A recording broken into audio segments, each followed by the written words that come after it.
People become politically active really almost for the first time around there. In 1985, Bernie Grant became the first ethnic minority leader of the London Council in Harrogate. 2 years later was one of the first 4 people from that minority background to be elected to Parliament as MP for Tottenham in modern times.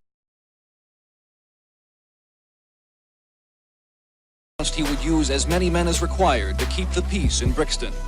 By this afternoon, there were hundreds of police here. They had cordoned off the area, but they were not in control. Police vans traveling in the area had to dodge rocks and bottles. Occasionally unable to flee, cars were overturned and set on fire. Although police continued making arrests throughout the day, nothing seemed to deter these crowds, now almost giddy, challenging the authority. People who live here say the biggest problem in Brixton has always been the police. It's been coming for a long time. There's just too much police on the street stopping you everywhere you go. You know, they stop you, ask you questions.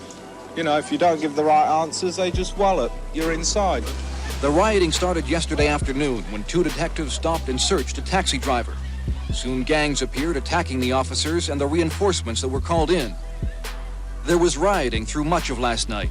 Groups of blacks and whites looting stores and setting them on fire. As many as 30 buildings were gutted. Despite reassurances from the police, the crowds are still here tonight, and the violence is continuing.